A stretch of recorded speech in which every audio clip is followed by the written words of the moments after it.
Bismillahirrahmanirrahim.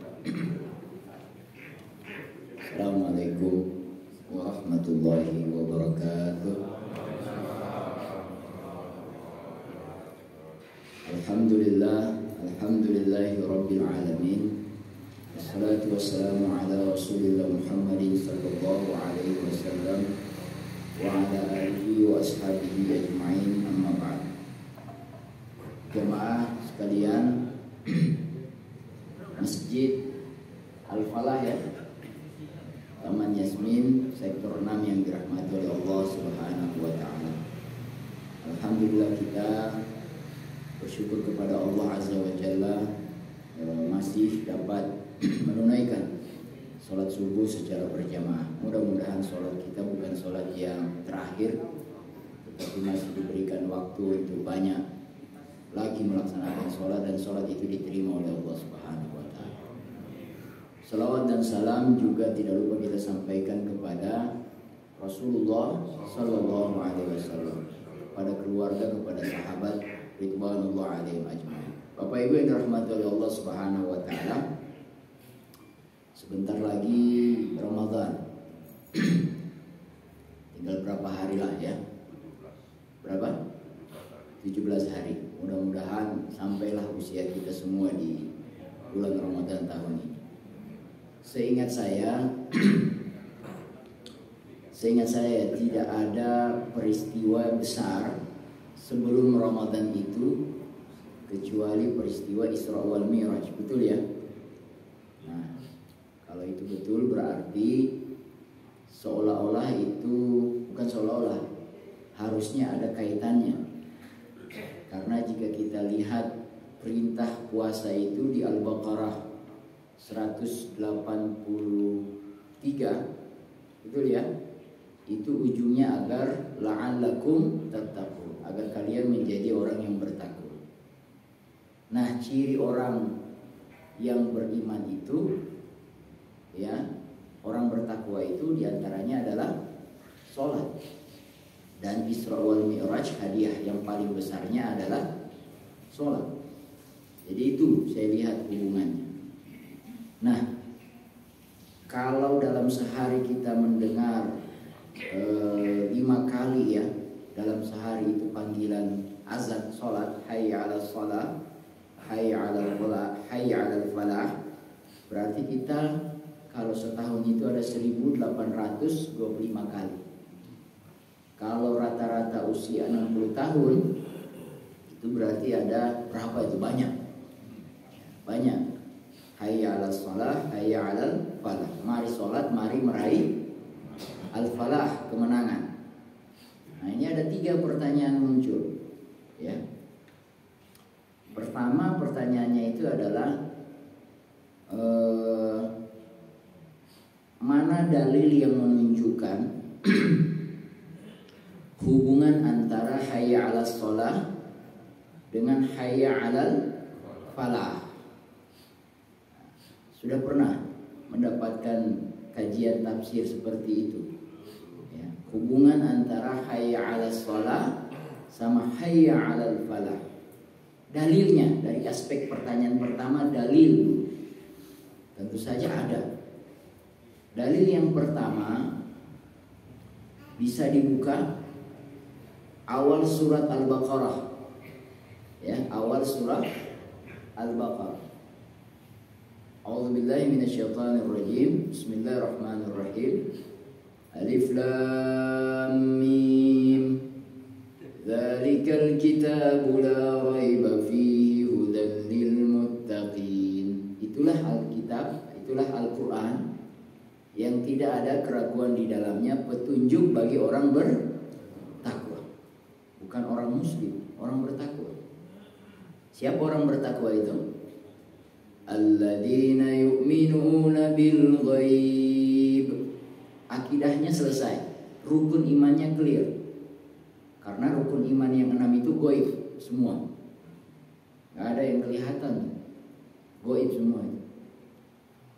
Wa yuqimunas shalah, dia tegakkan sholat setelah akidahnya kuat ya.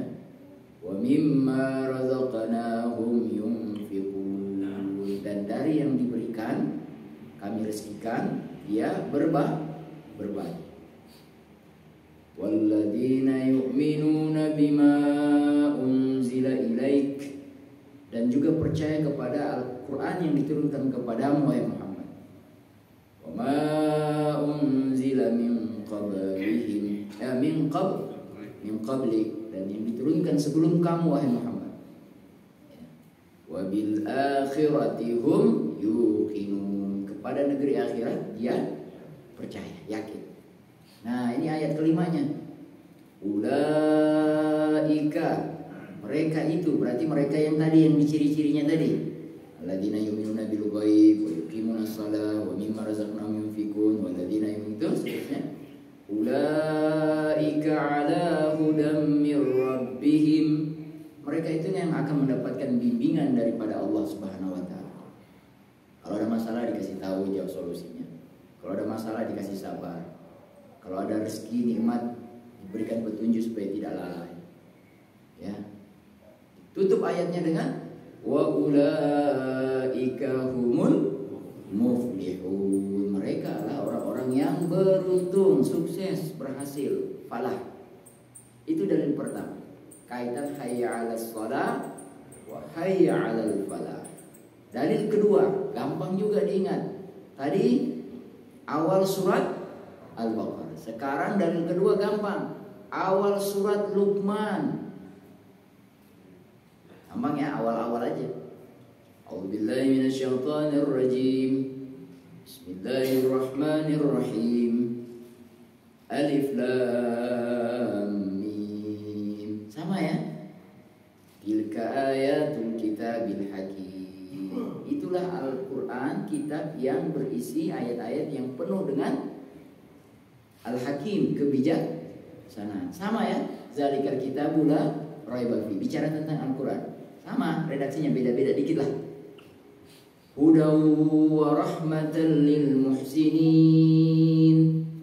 Dan Al-Quran itu akan menjadi huda, petunjuk. Wa rahmah, menjadi rahmat bagi siapa? Lil muhsinin. Kalau yang di Al-Baqarah lil muttaqin. Ini lain ini, muhsin. Jadi ada muslim, ya, mukmin, muttaqin, muhsin. Ya. Tapi yang biasanya kita pelajari itu kan muslim, mukmin, muhsin. Yang paling tinggi ini sekarang di Luqman ini muhsin. Hudaw wa rahmatan lil muhsinin. Lanjutannya apa saya lupa? Alladzina yuqimuna shalah. Sama tuh. Mereka muhsin itu karakter pertamanya dia melaksanakan sholat. Jadi percuma kalau baik tidak sholat. Tapi kalau sholat tidak baik juga kayaknya ada yang kurang. Ya, ada yang kurang. Gitu ya. Ya gitu. Jadi harus sama, harus ideal. Apa tadi? Wa yu'tunaz zakat. Dia bayar zakat, sama dengan Al-Baqarah. Wa bil akhirati hum wa hum bil akhirati yuqinun. Dan mereka kepada negeri akhirat iman, percaya. Sama ya dengan Al-Baqarah ya, enggak ada beda ya. Redaksinya aja kurang apa? Tidak terlalu persis, tapi substansinya sama. Nah, baru di ayat kelimanya tuh kalau nggak salah. Ulaika ala hudam mir rabbihim. Mereka adalah orang yang mendapatkan petunjuk, bimbingan dari Allah. Wa ulaika humul muflihun. Mereka adalah orang-orang yang mendapatkan al-falah, kemenangan. Dalil kedua tuh, hayya 'alas shalah, hayya 'alal falah. Mau lagi? Dalil ketiga. Dalil ketiga mana ya? Awal surat juga. Surat Al-Mu'minun. Nah, jadi awal surat Al-Baqarah, awal surat Luqman, awal surat Al-Mu'minun. A'udzubillahi minasyaitonir rajim. Bismillahirrahmanirrahim. Qad aflahal mu'minun. Beruntunglah, aflah, orang-orang yang mukmin itu. Siapa mereka? Alladzina hum fi salatihim khashi'un. Mereka adalah orang-orang yang dalam sholatnya khusyuk. Udah 3 tuh dalilnya. Kalau masih kurang lagi, paling ujung Al-Quran juz 30 surat Al-A'la. Surat yang kita baca kalau hari Jumat disunahkan di rakaat pertama. Sabihis, ya kan? Sabihis suma rabbikal a'la. Nah, di ayat berapa tuh? 14 ya? Ayat 14. Bunyinya Qad aflaha man tazakka. Beruntung orang-orang yang mensucikan dirinya. Zakat bisa juga diterjemahkan beruntung orang-orang yang bayar zakat. Karena az-zakah qad aflaha man tazakka, membersihkan dirinya. Dirinya dari mana? Jiwanya, hartanya, lisannya, gitu ya. Qad aflaha man tazakka. Nah, siapa orang-orang itu yang cirinya orang yang suka mensucikan dirinya?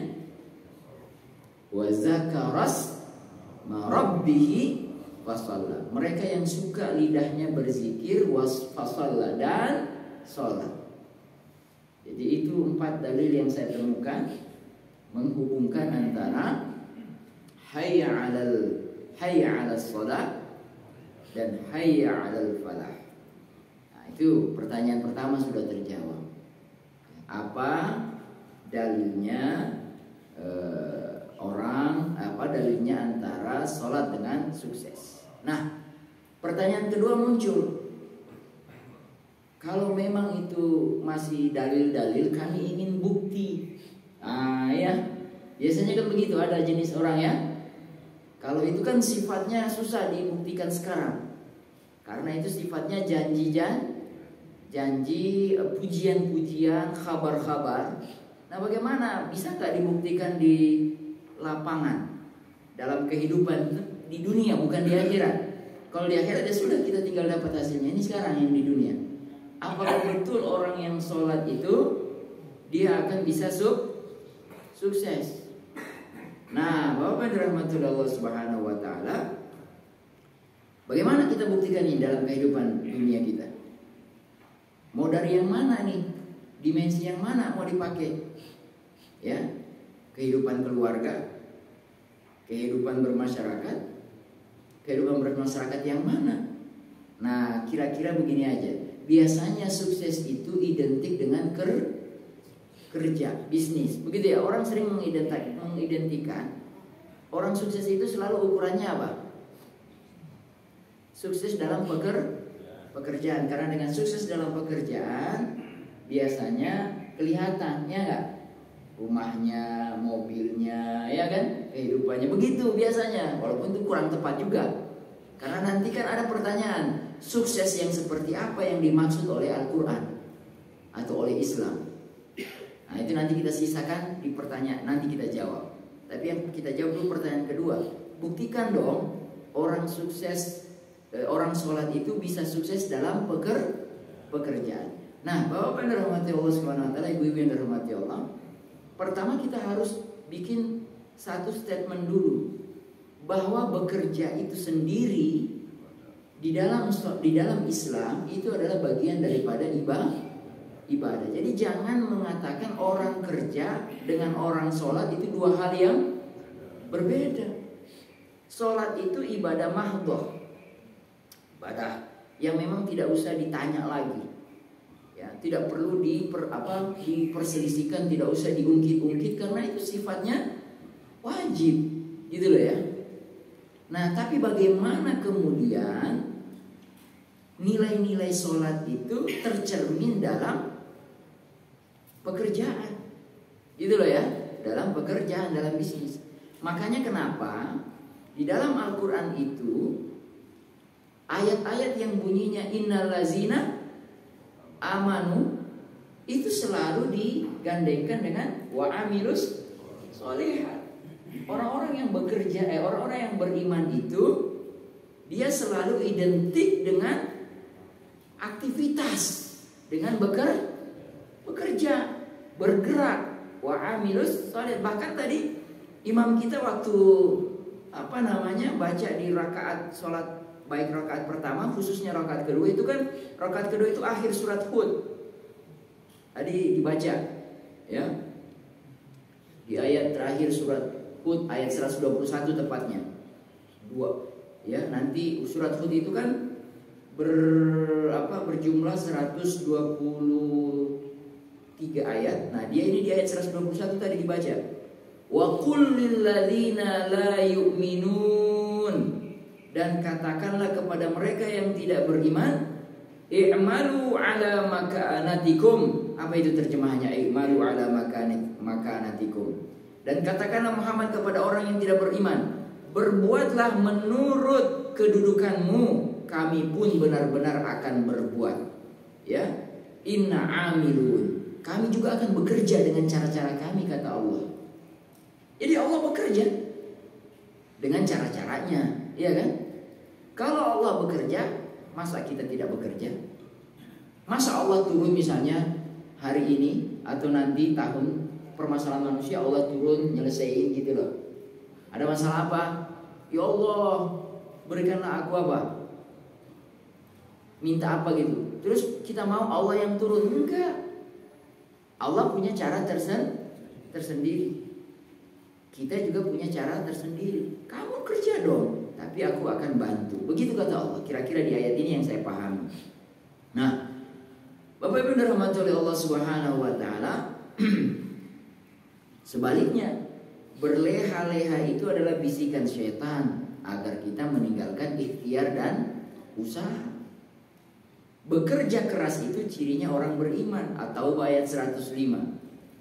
Ya, wa qul i'malu, katakanlah bekerjalah kamu, fasayarallahu amalakum wa rasuluhu, dan biarkanlah Allah Subhanahu wa taala dan rasulnya yang akan melihat kerja-kerja kalian, wal mu'minun, dan orang-orang yang beriman. Jadi bekerjalah, ya, bergeraklah.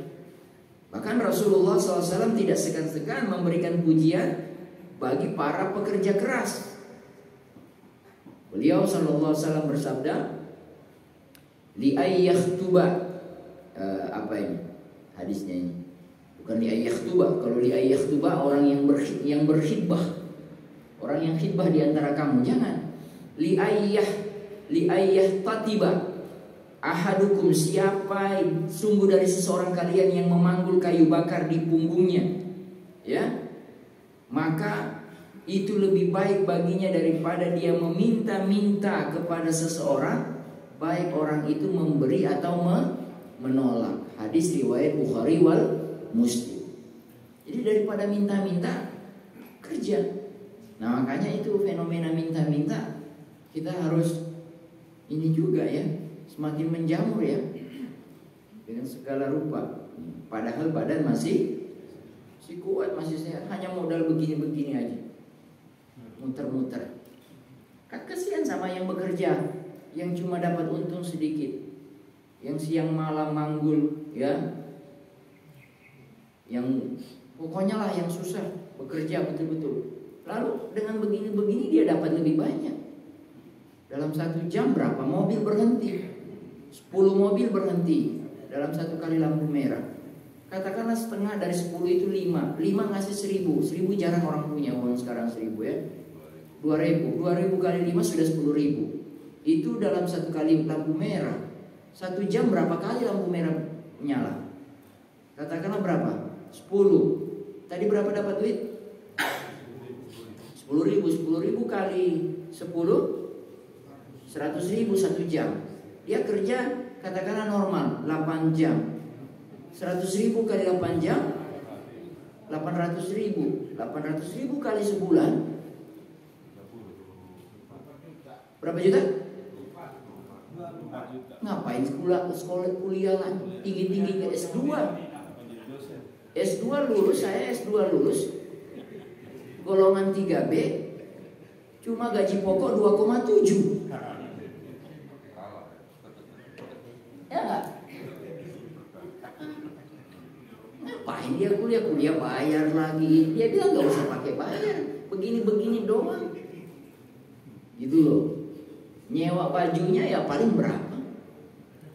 Nah ini mikir kita semua ini. Bapak Ibu yang dirahmati oleh Allah Subhanahu wa taala, begitu kuatnya hubungan antara sholat dan kerja sampai-sampai ayat yang bicara tentang sholat Jumat. Kan sholat Jumat itu sekali-sekali dalam seminggu. Itu di surat Al-Jumu'ah ayat 10, A'udzubillahi minasyaitonirrajim. Fa idza qudiyatis shalah, kalau sholat itu sudah selesai, fantashiru fil ardi, bertebaranlah di muka bumi. Ya. Wabtaghu min fadlillah, dan carilah karunia Allah. Iya, tapi dia enggak sholat. Kalau Bapak jalan ke hari Jumat menjelang Jumatan jam 10 mulai Bapak jalan ke arah apa itu? Lawannya dari warung jambu. Panduraya. Nah, mulai coba Bapak Panduraya ke sana. Apa yang Bapak temukan? Banyak enggak lihat fenomena gerobak? Banyak sekali tuh orang-orang gerobak di situ. Yang bawa gerobak, pemulung bekas, duduk sepanjang jalan. Itu jam hari Jumat, mulai dari jam 10 nanti berakhir di jam 1, jam 2. Banyak banget. Puncaknya di ujungnya di masjid yang besar itu di pinggir jalan, Al-Muttaqin. Ya karena saya kan punya jadwal ke sana. Saya perhatikan ini pagi-pagi nggak ada, ya, hari lain nggak ada. Mereka luar biasa. Ya mereka nggak minta duduk aja, tapi orang kan ngerti, lihat ngasih makanan, ngasih ini gitu ya. Wallahu a'lam. Bapak Ibu dirahmati oleh Allah Subhanahu wa taala. Nah, sekarang kita mau lihat misalnya hubungan lebih detail antara sholat itu dengan al-falah, dengan sukses itu. Misalnya sholat itu kan didahului dulu dengan wudu, ya. Wudu itu kan berarti membersihkan. Apa maksudnya orang kalau dalam sholat itu? Ya kalau wudunya tidak sah, sholatnya tidak diterima. Jadi jangan pandang enteng kajian tentang wudu. Berapa banyak muslimah, muslim lah, karena kalau saya nggak mungkin pernah lihat muslimah wudu di tempat umum.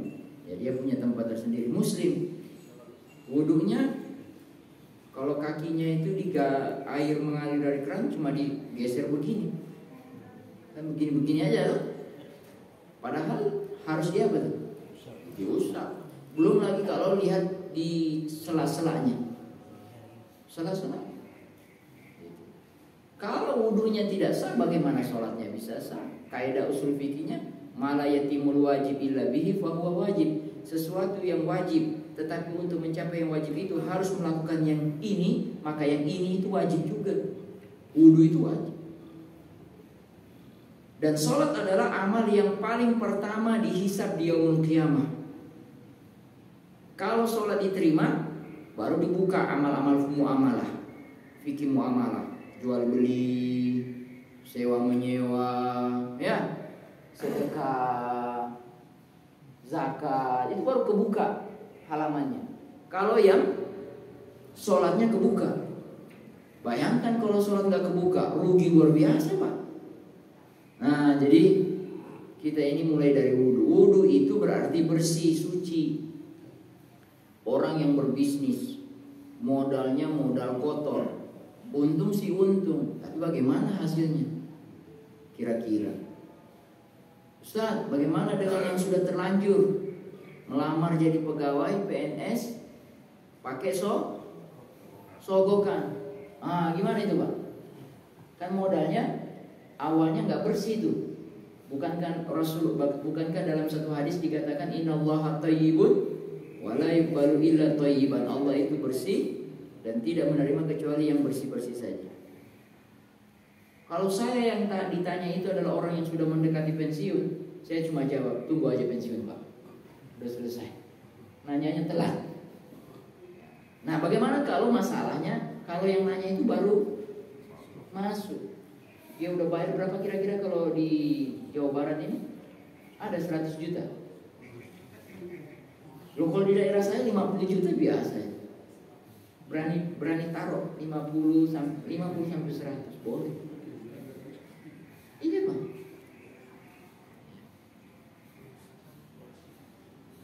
Kalau yang nanya orang yang baru diterima, masa kita langsung jawab udah keluar kamu dari pegawai negeri? Agak repot juga.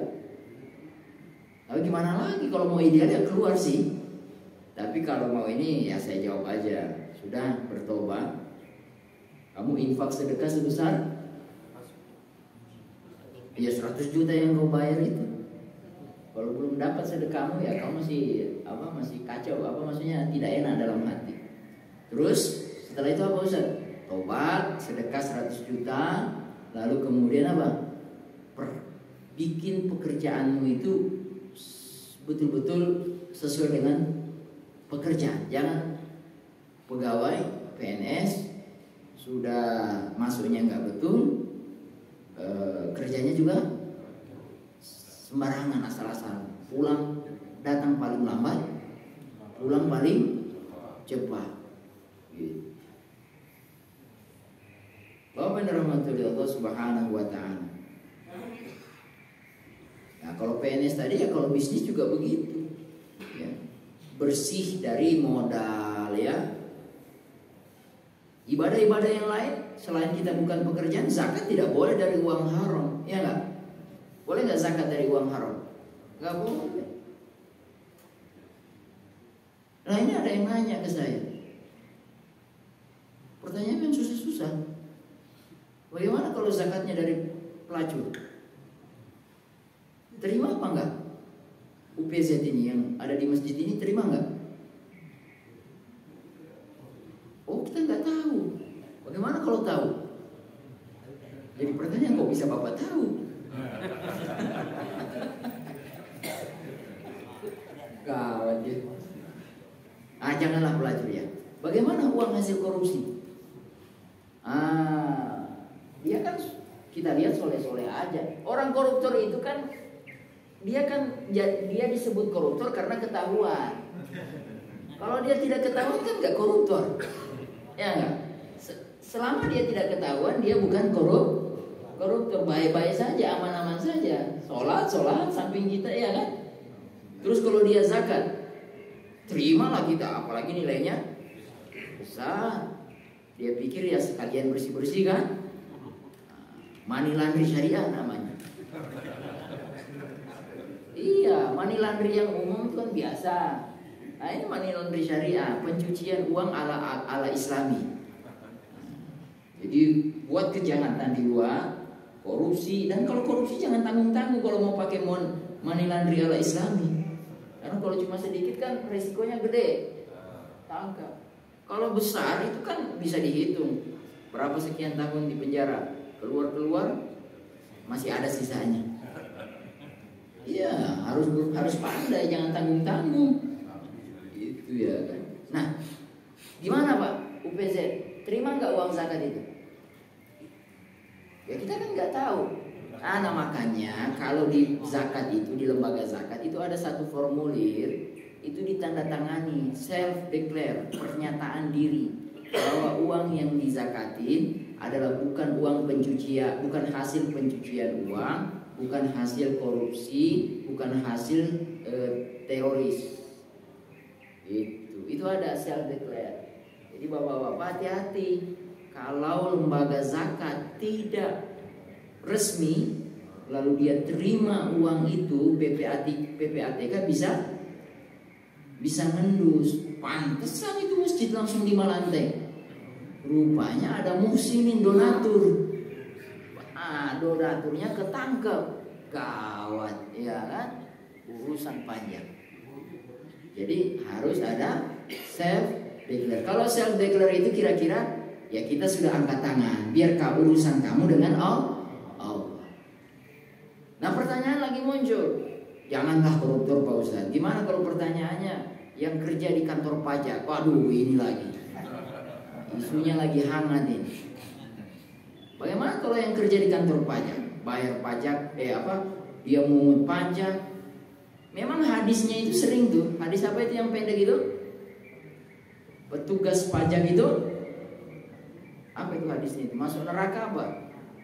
Zolim lah. Al-muks itu memang al-muks itu hadisnya itu menggunakan kata al-muksu. Al-muksu itu kalau dibuka kamus memang ada unsur kezaliman. Makanya kenapa teman-teman kita ada yang mengharamkan pajak. Itu dari hadis itu.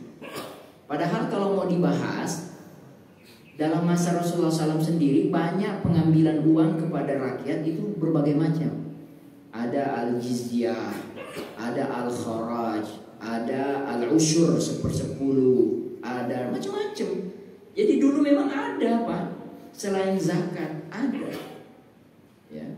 Jadi jangan antipati dulu, ada. Ya. Apalagi kalau kemudian setelah Rasulullah SAW wafat kan di masa Umar masih ada tuh perluasan perang-perang. Itu kan masih ada rampasan perang, ada ghanimah masih ada. Tapi kesini kan sudah nggak ada perang. Maka terjadi penyusutan pendapatan negara, APBN atau Baitul Mal. Maka lahirlah al-usyur 1/10, al-jizyah, al-kharaj. Al-kharaj itu bagi tanah.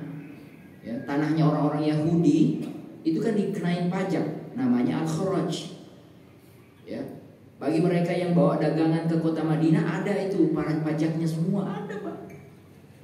Nah, kenapa itu dibolehkan? Karena konsepnya adalah jika memang negara sudah tidak bisa ditopang oleh zakat, tidak bisa lagi ditopang oleh zakat. Nah, maka pertanyaan kita hari ini, kalau ditanya, emang sekarang pajak boleh nggak di negeri kita Indonesia? Ya, kalau mau didekati dengan pendekatan itu, lihat dulu sudah berapa banyak yang bayar zakat. Kan masih sedikit yang tercatat. Maka akhirnya lewat pajak lah itu pemerintah mengambil supaya kita membangun ini, membangun itu. Nah, dengan kasus yang begini jadi repot juga. Sampai muncullah anekdot. Tahu perbedaannya zakat dan pajak? Katanya kalau zakat itu tu'khas minal aghniya wa taruddu 'alal fuqara. Diambil dari orang kaya, diberikan ke orang miskin. Kalau pajak itu tu'khas minal fuqara wa taruddu 'alal aghniya. Diambil dari orang miskin, diberikan kepada orang kaya. Ya, jadi memang ke sana sebenarnya.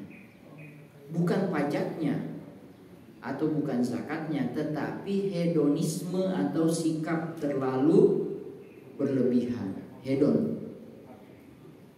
Memang harus diaudit saya kira ya. Petugas-petugas negara itu tidak layak memiliki kekayaan terlalu banyak di saat rakyat sedang susah. Saya masih ingat, nanti tolong dicek ini kisah ini. Imam An-Nawawi, ya, itu pernah Imam An-Nawawi dipenjara gara-gara menolak untuk tanda tangan memberikan izin kepada sultan waktu itu untuk memungut pajak lagi karena sultan mau perang, mau menghadapi musuh.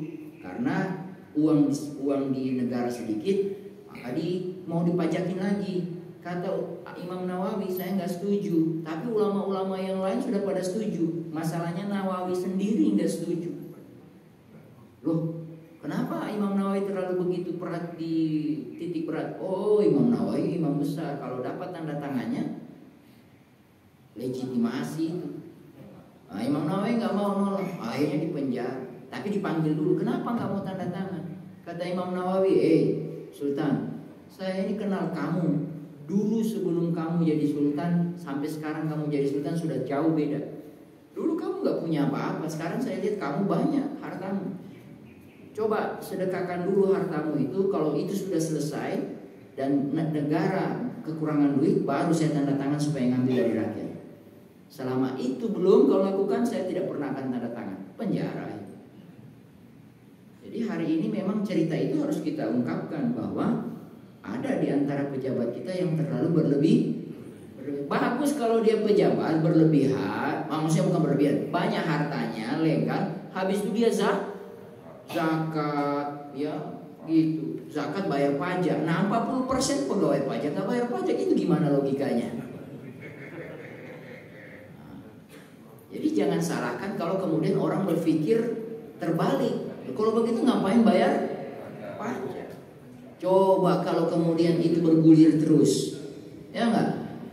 Coba kalau dibikin survei se-Indonesia, pilih mana orang-orang Islam, bayar pajak apa bayar zakat? Pasti bayar zakat. Ya. Cuma masalahnya undang-undang belum nyampe ke situ. Nah, oleh karena itu kita terus mendorong bagaimana kemudian zakat kita itu, wakaf kita itu dalam bentuk undang-undang yang kuat. Ya enggak?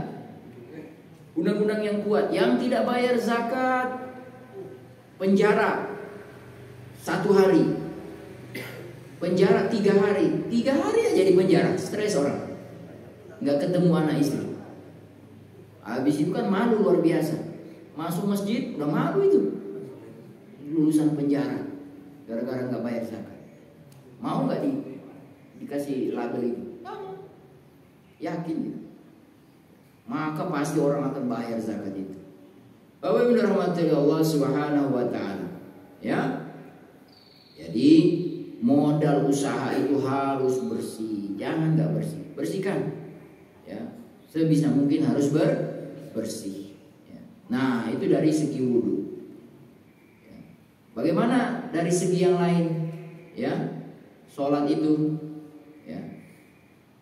Apalagi soal tepat waktu.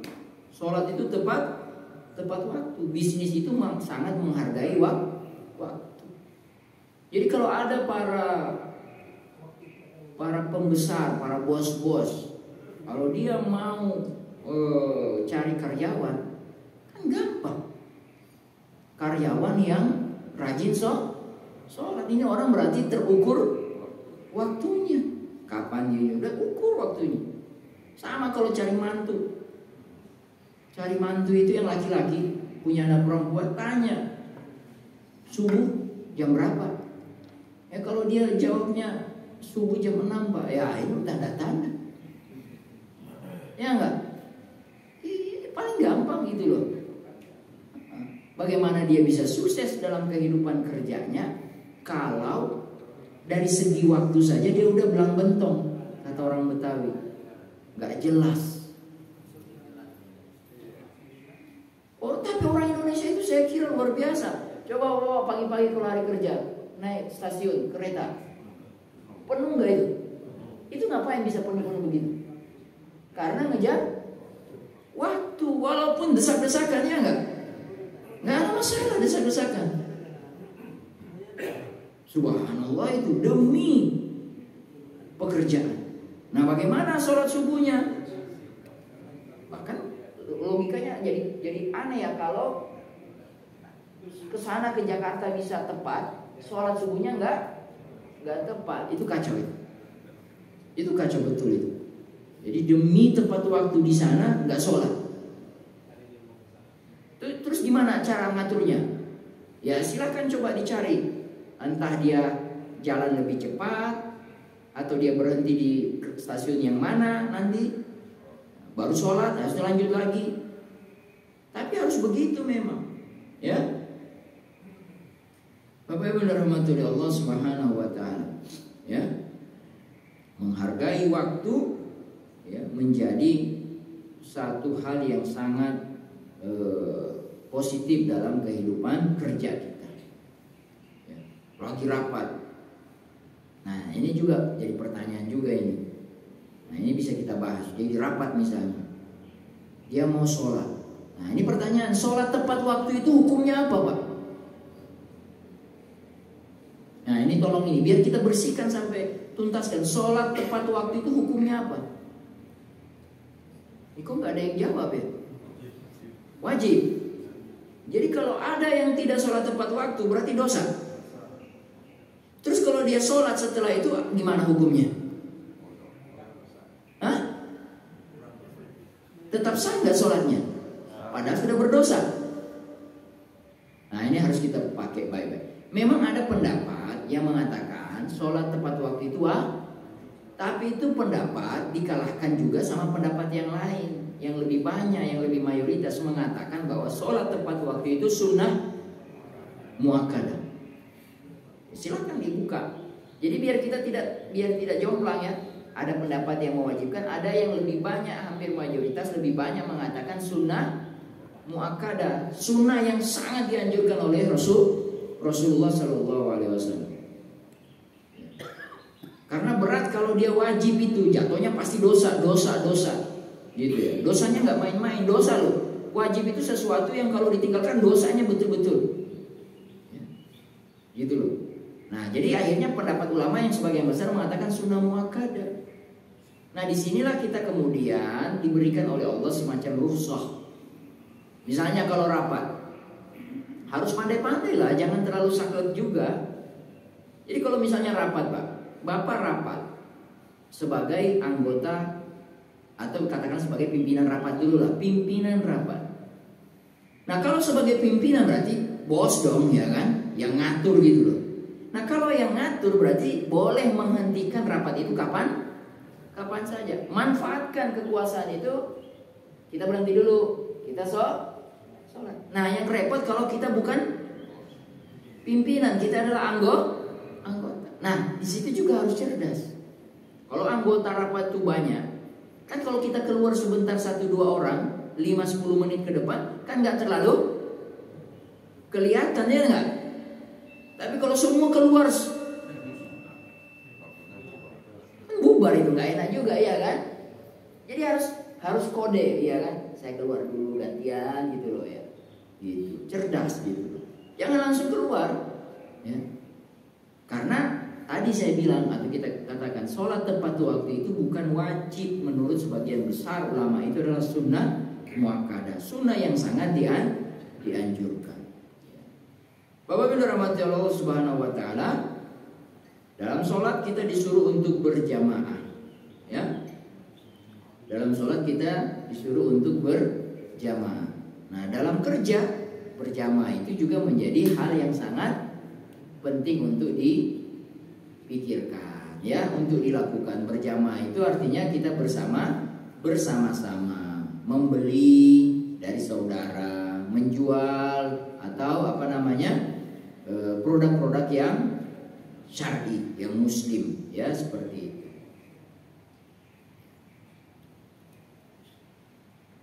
Apalagi sholat dan ibadah sosial. Bapak Ibu rahmati Allah Subhanahu wa taala, perintah sholat dalam Al-Qur'an sering sekali digandengkan dengan perintah zakat. Bahkan di surat Al-Maun, surat yang 107, wailul lil musallin, celaka orang-orang yang sholat, alladzina hum fi salatihim khashi'un, alladzina hum fi salatihim sahun. Hampir salah saya. Orang-orang yang sholat lalai. Apa itu orang yang sholat lalai itu kira-kira? Dalam konteks Al-Maun itu awalnya adalah apa itu? Awalnya? Awalnya? Ara'aita alladhi yukadzibu bid-din fadzalikal ladzi yad'ul yatim. Sholat tapi menyanyiakan anak yatim. Sosialnya hilang loh, Pak. Sosialnya hilang. Sholat aja, sosialnya hilang, berbaginya hilang. Nah, ini juga jadi perhatian. Bisnis saja, tapi sosialnya nggak ada, ya. Jadi itu harus diperhatikan tuh. Ya. Sholat aja tapi senyumnya nggak ada. Sholat aja tapi masih marah sama orang. Nggak bisa begitu. Masih benci sama orang. Bapak Ibu rahmatullahi Allah Subhanahu wa taala, ya. Soft paling depan itu berarti kita disuruh bersaing. Ya, disuruh bersaing dalam ketaatan, dalam kebaikan. Jadi kreatif, inovatif dalam pekerjaan selalu dituntut. Ya, bagaimana kerja-kerja yang biasanya lambat, ya itu harus dituntut lebih cepat. Bapak Ibu rahmatullahi Allah Subhanahu wa taala, saya kira hal ini yang bisa saya sampaikan pada kesempatan kali ini. Bagaimana nilai-nilai sholat itu bisa kita terapkan dalam nilai-nilai kerja, ya, sebagai bagian dari kita sebagai ibadah kepada Allah Subhanahu wa taala. Karena kerja itu bagian daripada ibadah juga itu sendiri. Nah, saya kira itu yang bisa sampaikan. Kalau ada pertanyaan monggo silakan. Ada? Ya.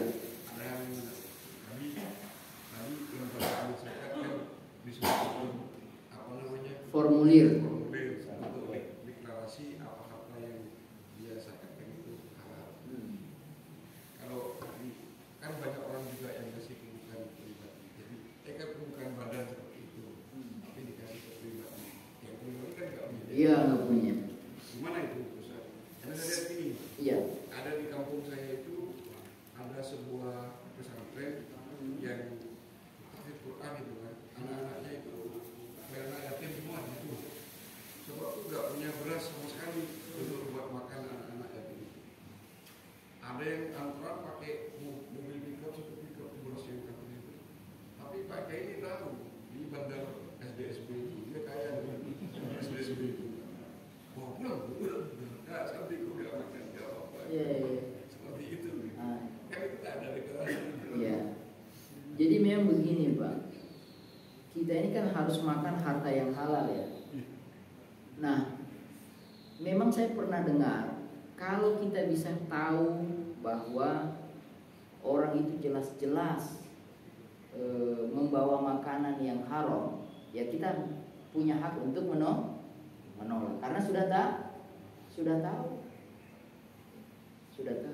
Tapi kalau kita tidak tahu, ya itu boleh-boleh saja. Nah, jadi yang dilakukan oleh kiai tadi itu udah betul. Jangan sampai santri-santri itu makan dari yang haram. Nah, para ulama tradisinya begitu. Jadi ada satu ulama, dia berkunjung ke ulama yang lain, makannya banyak. Ya, makannya banyak. Apalagi? Pokoknya, kamu ini setahu saya antum ini ulama. Kok makannya banyak begini? Kata dia, saya begini ya karena undangan kamu aja. Kalau di tempat lain saya nggak begini, karena saya yakin bahwa makanan yang kau suguhkan itu adalah halal. Itu adalah halal. Tapi kalau kita nggak tahu ya nggak apa-apa. Nah tadi saya bilang, bagaimana kalau misalnya dia pegawai bank, pegawai pajak? Pertanyaan kita, halal nggak pekerjaan dia? Nah, sebelum bicara zakatnya, halal nggak pegawai itu? Ini pertanyaannya ke saya juga, halal nggak gaji saya? Karena gaji saya dari pajak, kan APBN. Kita nggak tahu. Hah? Kita nggak tahu apa betul dari pajak. 80% uang APBN ditaruh di bank, udah riba itu, bank konvensional. 80% uang APBN itu letaknya di bank-bank konvensional. 20%-nya di bank syariah. Nah, jadi gimana ini uang kita? Nah, jadi kalau begitu solusinya begini. Maksud saya begini. Kalau mereka yang terlibat di pekerjaan itu bukan berarti kita langsung tolak. Ya kita terima, mudah-mudahan itu menjadi pembersih harta dia. Tetapi dakwah kepada dia terus kita lakukan. Mudah-mudahan bisa berpindah mencari pekerjaan yang lebih baik lagi. Ya, yang lebih baik. Tetapi ya tadi, ini yang harus kita clearkan tuh, pegawai-pegawai pajak. Kan tadi sudah saya bilang, pajak itu belum terjawab. Pajak itu dalam Islam boleh apa tidak dulu? Boleh toh? Supaya jangan bicara di hulu hilirnya dulu, di hulunya dulu. Pajak itu dalam Islam boleh apa tidak? Boleh. Ketika misalnya memang negara membutuhkan dana tersebut untuk pembangunan, itu syarat pertama. Yang kedua, pengelolaannya transparan, jujur, baik dan sebagainya. Dengan kasus ini itu kan jadi pelajaran bagi mereka untuk kan Allah bongkar itu sebenarnya. Itu kan skenario Allah kan? Itu kan skenario Allah aja. Supaya orang tahu bahwa supaya Ibu Sri kaget. Jadi kan banyak orang kaget hari ini kan? Pegawainya 40% tidak bayar pajak. Nah, jadi itu harus dibersih-bersih. Nah, itulah yang saya maksud. Mana orang-orang bersih itu yang masuk ke sana? Coba, saya tanya Pak, tes masuk Kementerian Keuangan susah apa sulit? Pilihannya cuma dua, susah apa sulit? Sulit, betul nggak? Sulit apa susah? Sulit Pak. Saingannya banyak.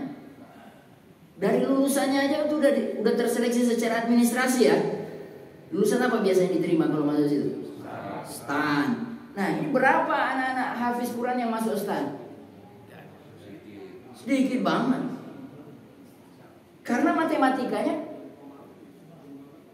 mohon maaf, saya tidak bilang hafiz Quran tidak pintar matematika. Bisa lebih pintar, tapi jumlahnya barangkali lebih sedikit. Kita perbanyak itu keahlian-keahlian yang seperti itu. Selain dia pintar hafal Quran, ada ilmunya Qurannya, dan Qurannya membimbing dirinya, cahaya Quran membimbingnya. Tapi bagaimana dia bisa bersaing masuk STAN? Oh nggak mau. Lo kenapa nggak mau? Itu yang salah. Kenapa nggak mau? Harus mau. Nah, masalahnya adalah coba dong pimpinan STAN. Siapa yang punya kolega pimpinan STAN? Buka beasiswa 2, 3, 5 orang khusus penghafal Quran. Tapi dikasih kriteria juga. Jangan terlalu inilah. Tapi artinya dikasih pintu khusus supaya ada dalam satu kelompok, satu angkatan itu ada yang hafiz, yang bagus-bagus, biar dia berkarir di Kementerian Keuangan gitu loh Pak. Kita ini mau bicara dari mana ini? Mau memperbaiki bangsa. Kementerian Keuangan harus diisi orang-orang yang soleh dan solehah gitu. Jangan semua masuk Al-Azhar. Al-Azhar pulang-pulang LC lagi dia. Ya, udah belajarlah pajak. Apalagi Pak yang perlu? Ya pokoknya gitulah. Nah, terakhir saya jawab, sebelum kita tutup. Pada akhirnya setiap kita ini istafti nafsak, minta fatwa kepada diri sendiri. Saya yakin betul itu yang SBSB yang kirim beras itu, dia tahu sebenarnya. Dia tahu itu salah, uang haram. Cuma dia berontak melawan dirinya sendiri. Jadi kalau setiap orang itu sudah meminta fatwa kepada dirinya, insya Allah saya yakin tidak mungkin dia membayar zakat dari uang yang haram. Itu saya kira bapak-bapak yang dirahmati Allah. Cukup, ada pertanyaan lagi? Ini kayaknya ditahan-tahan dari tadi pertanyaannya. Ya, saya mau nanya tentang orang yang sebenarnya kalau dikumpul-kumpulkan uang dia mampu untuk bayar zakat. Dikumpul-kumpulkan mampu bayar zakat. Ya, tapi dia tidak pernah membayar zakat dikarenakan dia tidak pernah mencapai nisab karena dia sedekah. Iya. Jadi makanya kan saya misalnya seperti kita lihat Rasulullah SAW sendiri kan sebenarnya kalau dia mau kaya dia bisa kaya. Ya. Tapi kan dia selalu bersedekah sehingga dia saya pikir juga tidak pernah mencapai nisab mungkin. Nah, hal yang seperti itu bagaimana Tat? Jadi, maksudnya Nabi tidak pernah capai nisab?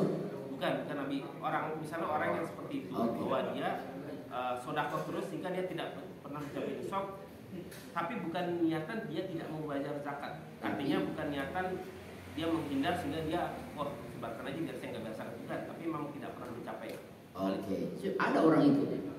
Ya, ada. Terus yang kedua ini mengenai misalnya pembangunan suatu masjid yang harusnya kan dari uang yang halal. Oke. Nah, tetapi permintaan dana di uang itu kan dari seluruh warga. Ya, kita tidak tahu. Kita tahu. Oh, tahu. Kita tahu di mana orang itu bekerja. Oke.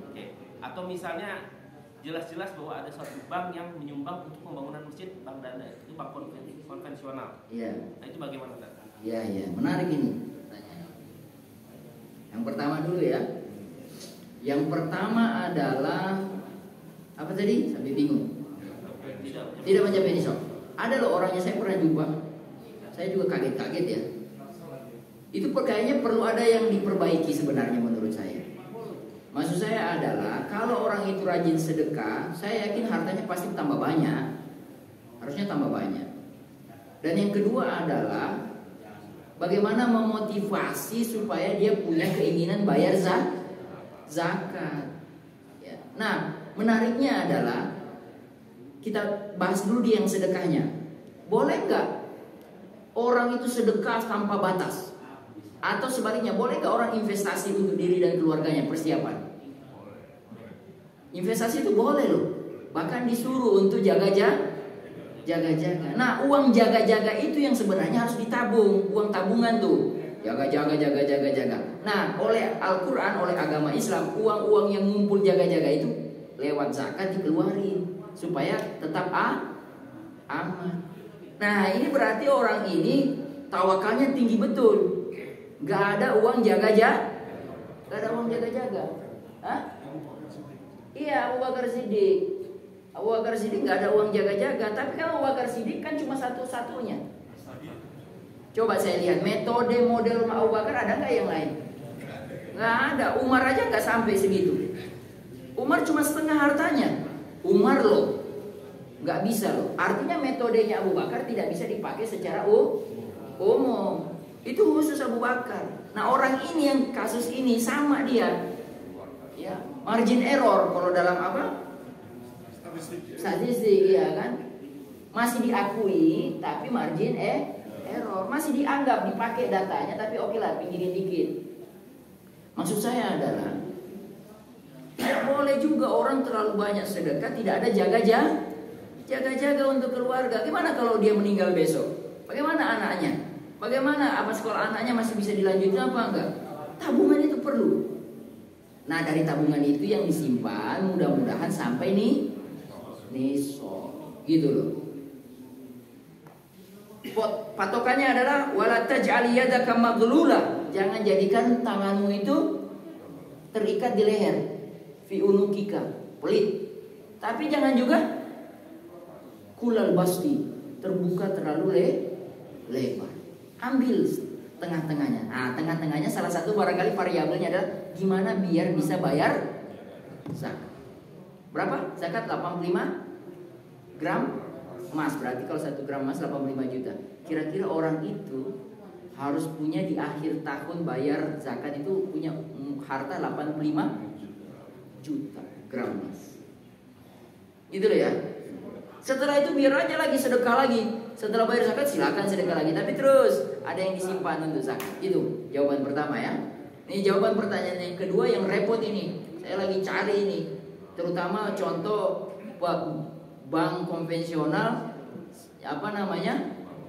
Bangun masjid. Nah, ini repot ini. Karena kejadiannya sudah banyak ya toh. Gimana itu nolaknya? Kalau kita tahu boleh nggak sholat di situ? Hah? Ini tambah lagi pertanyaan. Belum dijawab yang satu. Iya kan. Kalau nggak tahu ya pasti nggak tahu itu selesai. Cuma kalau tahu ini. Ya kan pengurusnya tahu.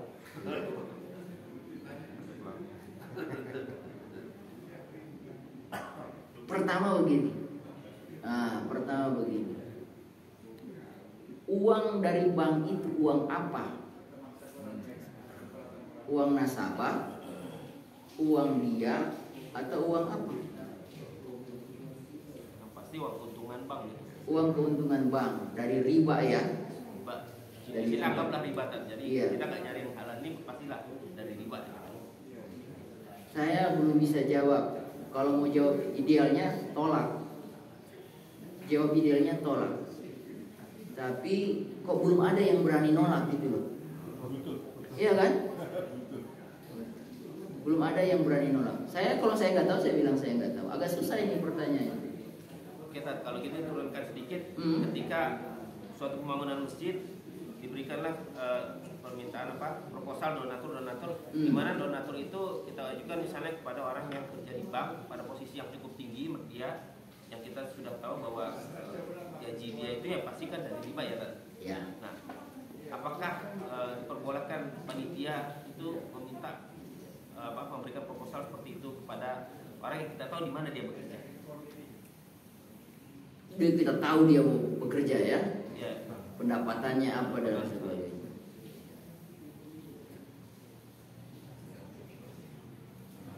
Repot juga itu pertanyaan. Repot juga itu pertanyaan. Ya kalau mau idealnya sebaiknya nggak usah. Misalnya, ya kan? Dibuka umum aja.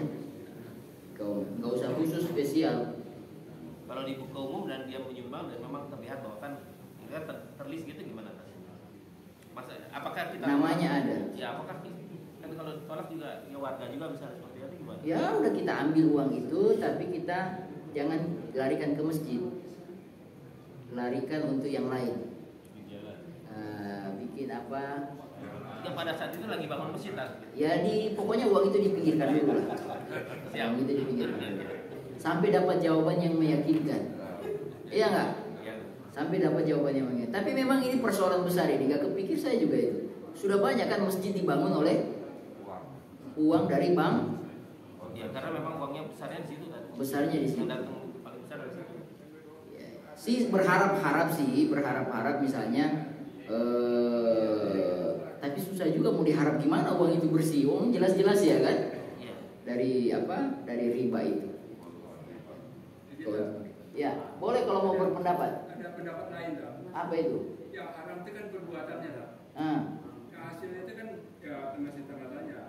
Contoh, yang riwayat seorang pelacur yang kasih minum air kayak anjing. Itu sepatunya kan dari uang haram, tapi dia pakai untuk bersedekah memberikan anjing. Itu clear. Gimana pendapat itu? Iya. Pelacur yang kasih minum anjing yang kehausan. Kalau itu memang sudah pada akhirnya penilaiannya kepada Allah. Kebetulan kasus itu ada, itu hadis atau bukan? Katakanlah begitu ya, misal riwayat. Itu alhamdulillah ada statement jelas bahwa pelacur itu masuk surga diampuni karena perbuatan itu, iya kan? Tapi ada komentar dari hadis itu. Sebenarnya yang dikomentari bukan uang atau sepatu dari pelacur itu, bukan. Tetapi niatnya untuk menolong itu yang dapat nilai daripada Allah, ya, daripada Allah Subhanahu Wa Taala. Apakah itu bisa dipakai di sini? Saya agak khawatir. Katakan kita bilang oke, yang saya khawatirkan itu jadi cara money laundry syariah. Money laundry syariah. Jadi nggak apa-apa kita kerja di tempat-tempat yang itu yang haram, nanti bersihnya lewat bangun masjid. Kan repot ya. Mau berpendapat. Nah. Tapi kalau lebih jauh lagi, jadilah perdebatan antara apakah bank itu yang konvensional riba atau tidak. Oh iya. Artinya ini jadi bahasanya jadi panjang banget. Katakanlah kita tutup itu memang riba. Ya oke. Tapi kan begini Ustaz, saya lihat orang Cina berkembang ekonominya di Indonesia karena mereka dikasih akses ke perbankan, ada akses mudah. Ya oke, terus sedangkan orang pribumi tidak dikasih akses, jadi kita pergunakan terus misalnya. Terus kemudian jadi kan bank itu saya bukan berarti saya beri rumah ya, karena saya juga tidak mau konvensional. Ya. Ada pembiayaan untuk bisnis yang dulunya ada keuntungan, yang itu selalu diambil orang Cina karena mereka tidak mempertimbangkan halal haram. Terus mereka berkembang dengan kita tidak, dengan kita terbentuk. Terus ada yang memang orang lapar dikasih, itu bukan tugasnya bank. Kalau orang lapar itu kelaparan kemudian kita tidak kasih makan atau kita kasih pinjaman kita, itu kan kita berusaha besar jadi apa? Tapi bagaimana kalau untuk bisnis bank?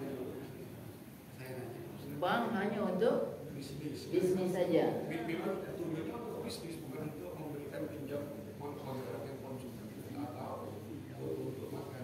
Ya bisnis itu pada akhirnya riba itu dia efeknya bukan efek, dia bukan satu efek, dia efek multiplier. Ya udah, jadi kalau misalnya diizinkan ke bisnis, nanti orang akan mendapatkan modal, betul.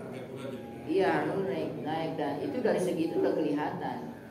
Dari situ kelihatan. Makanya ada pertanyaan begini. Saya nabung di bank konvensional tapi saya nggak pernah ambil bunganya. Boleh nggak? Kita jawab, ya Bapak sekecil apapun berarti masih ikut mendukung. Masih ikut mendukung dan membuat kuat mereka. Ya kan? Yang paling gampang misalnya adalah dapat duit langsung cepat-cepat dipindahkan saja. Jadi betul-betul memanfaatkan jasa konvensional hanya sekedar sebagai lewat saja. Jadi langsung pindahkan. Gitu. Itu wallahu. Tapi memang ini belum ada finalnya. Belum ada finalnya. Nanti insya Allah jadi PR. Ini pertanyaan bikin pusing saya juga ini. Masjid dibantu dari bank konvensional, gitu loh ya. Mudah-mudahan ada fatwa yang bisa kita ajukan. Kalau tidak ada langsung saya WA kiai-kiai itu untuk minta fatwa. Saya nanti minta fatwa. Bulan depan nanti jawabannya. Iya, ditagih berarti ya. Nah, diingatkan. Saya kira kita sudah cukup waktunya untuk beraktivitas yang lain. Mudah-mudahan kajian ini membuka pikiran kita dan apa istilahnya kesadaran ulang ya. Ternyata urusan ini jadi panjang kali lebar ya. Dari sholat jadi ke masjid, ke pembangunan, ke pekerjaan orang, ya sampai kemana-mana. Tapi itulah faktanya. Kita tutup sama-sama dengan membaca hamdalah. Alhamdulillahirobbilalamin. Dan doa penutup majelis. Subhanakallahumma bihamdik, asyhadu an la ilaha illa anta, astaghfiruka wa atubu ilaik. Assalamualaikum warahmatullahi wabarakatuh.